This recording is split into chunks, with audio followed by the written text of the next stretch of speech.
National highway NH को अगर हम माफिया कहें तो कहना बिल्कुल उचित होगा, क्योंकि इस माफिया की अपनी मनमर्जी इतनी बढ़ गई है कि ये काम करते वक्त ना शासन की सुनते हैं ना प्रशासन की सुनते हैं। जैसे इनको सही लगता है काम वैसे ही होगा। अब यहां पर सबसे बड़ी बात यहां पर यह है कि एनएच केंद्र सरकार के अधीन आता है, और केंद्र सरकार के अधीन होने के बावजूद ऐसा कौन सा प्रभावशाली व्यक्ति है जिनके तहत ये नॉन टेक्निकल काम जो है हिमाचल प्रदेश में कर रहे हैं। अभी कल की अगर हम बात करें, सरकाघाट विधानसभा और धर्मपुर विधानसभा को जोड़ने वाला मात्र जो एक पुल है, जो रनिंग पुल है, उसके ऊपर भी कहीं ना कहीं खतरा मंडरा रहा है। और जो पुल बन रहा था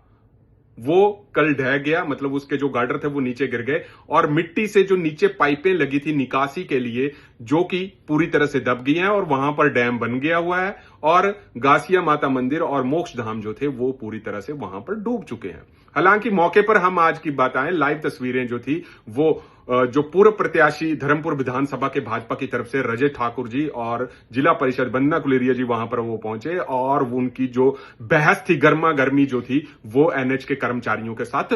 बढ़ गई। अब इस मौके पर डीएसपी सरकाघाट भी मौजूद थे, संजीव गौतम जी, और उनको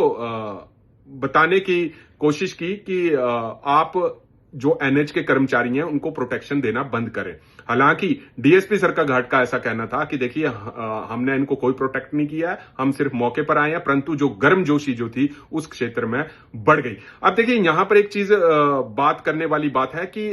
एनएच के जितने भी काम हो रहे हैं हिमाचल प्रदेश में, चाहे हमने कीरतपुर नेरचौक हाईवे की बात करें, या ये जो सरकाघाट का धर्मपुर क्षेत्र है, जो कि जो गासिया पुल है जो कि 1975 में बना था, अब उस पुल पर भी अतिरिक्त पहले भी वहां पे कीचड़ भरा रहता है। एनएच की इतनी इतनी बड़ी बड़ी हैवी मशीनरी जेसीबी वहां से जा रही है, और वो भी उस पुल को बने हुए तकरीबन 50 साल होने वाले हैं, और उस पुल को भी कभी ना कभी गिरने का खतरा पूरी तरह से बना हुआ है, क्योंकि पानी जो वहां पर जमा हो रहा है उससे जो पहाड़ है उसके इर्द गिर्द की जो मिट्टी है वो भी कहीं ना कहीं उसकी मिट्टी की जो मजबूती है वो पकड़ कमजोर बनेगी, और आने वाले समय में वो उसके ऊपर जो है वो खतरा मंडरा सकता है। हालांकि इस पाड़चू पुल के ऊपर बात करूं, पिछले 3 साल से सोशल मीडिया के ऊपर काफी तस्वीरें आती रही, काफी वीडियोज आते रहे कि कैसे एनएच कंपनी जो है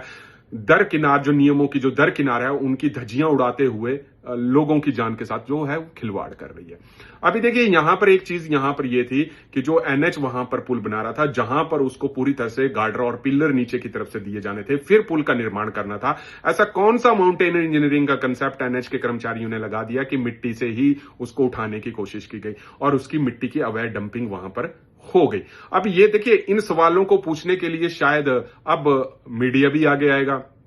प्रशासन भी आगे आएगा, परंतु ये जो एनएच की मनमर्जी है, एनएच का जो माफिया है, इनके ऊपर हाथ किसका है आज तक शायद यही पता नहीं लगा। अब यहां पर रजत ठाकुर जी ये भी कहते आ रहे हैं कि देखिए आपने तो भाजपा का नाम भी बदनाम कर रही है, और आप बताइए कि आपने किससे बात करनी है। हालांकि जो सूत्र हमारे यहां पर ये बताते हैं कि एनएच का काम जो है वो गाबर कंपनी के थ्रू सूर्य कंस्ट्रक्शन को यहां पर मिला हुआ है, परंतु इस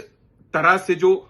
मतलब इंजीनियरिंग कंसेप्ट को कोई ऐड अप ना करके इस तरह से पुल का निर्माण किया गया है, ये इनको किसने इजाजत दी। अब देखिए इस तरह की जो लापरवाही थी, इससे कहीं ना कहीं व्यक्तियों को जो अगर कल को कोई बड़ा हादसा हो जाता है तो उसके लिए क्या प्रशासन जिम्मेदार होगा। अब देखिए कुछ समय पहले भी आपने देखा कि भूपेंद्र सिंह जी भी काफी जो थे वो इनके लिए लड़ते नजर आए, परंतु उनकी लड़ाई भी कहीं भी काम नहीं आई, और एनएच के जो कर्मचारियों की काम की जो थी वो मनमर्जी जो थी, इनकी मनमर्जी जिसको हम बोल सकते हैं, अरे आम से करते हैं। 3 साल पहले भारी बरसातें हुई, इतनी अवैध कटिंग वहां पर हुई, और उसके लोगों के घरों को भी खतरा ले गया, परंतु फिर भी शासन और हमारा प्रशासन नहीं जागा। अब यहां पर रजत ठाकुर जी और वंदना कुलेरिया जी ये भी कहते आए कि ये ना एसडीएम की सुनते हैं ना डीसी की सुनते हैं। अब ये सुनते किसकी हैं, ये भी एक बड़ी जान वाली बात है। अब ये इसको हम माफिया नहीं कहेंगे, वो और क्या कहेंगे, क्योंकि आम आदमी को दिक्कत होगी तो आम आदमी प्रशासन के पास जाएगा। अब प्रशासन की ना एसडीएम की ना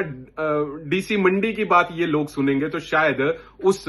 व्यवस्था का क्या होगा जो जिसके ऊपर आम आदमी विश्वास करते हैं, और आम आदमी उस व्यवस्था पर विश्वास करके वोट देते हैं। हालांकि हिमाचल प्रदेश में कांग्रेस की सरकार है और केंद्र में भाजपा की सरकार है। अब इस तरह के अवैध निर्माण करना जिससे कहीं ना कहीं आम आदमी की जान को खतरा हो, यह भी एक बड़ी गंभीर विषय की बात है। अब यहां पर मैंने आपको 3 दिन पहले यहां पर रिपोर्ट आई कि वहां पर कीचड़ और मलबा इतना भरा था कि वहां पर गाड़ियों का निकलना ही काफी ज्यादा मुश्किल था। उसके बाद भी हमने रिपोर्ट बनाई कि जो वो पुराना पुल है, हालांकि इसमें लोक निर्माण विभाग सरका घाट की भी कई खामियां नजर आती आई। कभी भी उस पुल का जो कीचड़ है वो साफ नहीं किया जाता, उसकी निकासी के पानी के जो है वो पाइपें नहीं खोली जाती हैं और कहीं ना कहीं दुर्घटना का कारण जो है वो कल को बन सकती है। अगर कल को यहां पर मान लो पुराने पुल गिरने से दुर्घटना हो जाती है तो प्रशासन क्या करेगा? प्रशासन वही करेगा कि जांच का विषय है, पुलिस फिर यही कहेगी जांच का विषय है। जब आम आदमी अपनी आवाज उठाए और प्रशासन तक आवाज उठाए और उनके खिलाफ एफआईआर करने की बात की जाए, तभी कहीं ना कहीं प्रशासन ये कहा जाता है कि उच्च अधिकारियों को फाइल भेज दी गई है और जब भी वहां से कोई जवाब आएगा तब वहां पर केस जो है वो दर्ज किया जाएगा। तो कहीं ना कहीं ये सवालों के घेरे में हिमाचल प्रदेश की व्यवस्था भी आती है, सरका घाट प्रशासन की व्यवस्था भी सवालों के घेरे में है कि एनएच के इतने अवैध निर्माण, पाड़छू पुल जितना भी आपके पास भारी उदाहरण है, पिछले 3 साल से ना जाने कितनी गाड़ियां यहां से आई, कितनी गाड़ियां यहां से गई और कितनी ही गाड़ियों को नुकसान हुआ। अभी आपको बता दूं कि 1-2 दिन पहले धर्मपुर में एक व्यक्ति की मृत्यु हुई, गड्ढे में वो बस टेम्पो का टायर गया और वो वहां से नीचे गिर गए। अभी आपने देखा कि कितने लोगों के जो थे वो, अभी ट्रक जो था वो 2-3 दिन पहले वहां पे भी गिरा, भारी ईंटों से भरा ट्रक। अब जो लोगों का आवागमन वहां से होता है और यहाँ पर ये चीज देखने वाली बात होती है कि जब भी एनएच के द्वारा जो कोई कार्य किया जाता है उसमें पब्लिक सेफ्टी का सबसे पहले ध्यान दिया जाता है कि पब्लिक सेफ्टी कहां पर है। हालांकि हम कल ही वहां पर रिपोर्ट बनाते नजर आए और वहां पर जैसे ही हम रिपोर्ट बनाते नजर आए तो एनएच के कुछ बुलडोजर वहां पर आ गए और उस कीचड़ को तुरंत साफ करने की कोशिश की गई। परंतु आज एग्जाम्पल आपके सामने है कि किस तरह से जो था वो पाड़छू पुल ढह गया और उस पाड़छू पुल के मतलब ढहने से जो अवैध डंपिंग की थी वो भी मिट्टी की पाइपें दब गई और मतलब आपके पास पानी का जो था वो डैम बन गया, जिससे घासियां, माता मंदिर और मोक्ष धाम भी वहां पे जलमग्न हो गए। अब कल को वहां से वो पानी छूटता है तो रजत ठाकुर का ये भी कहना है कि देखिए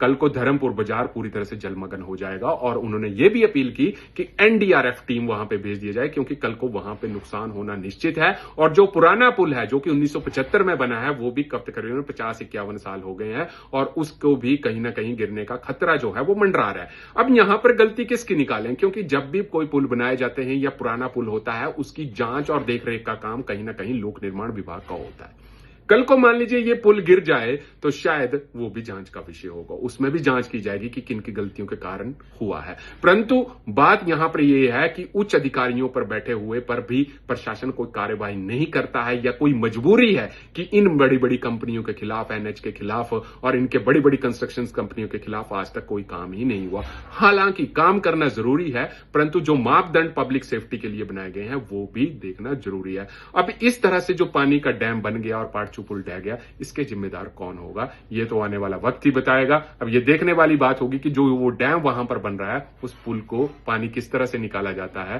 क्योंकि वो काफी नीचे जो है वो पाइपें वहां पर दबी हैं, वो किस तरह से काम किया जाता है ये भी देखने वाली बात होगी। तब तक आप जुड़ रहिए हरीश वर्मा के साथ हिमाचल फास्ट एक्सप्रेस।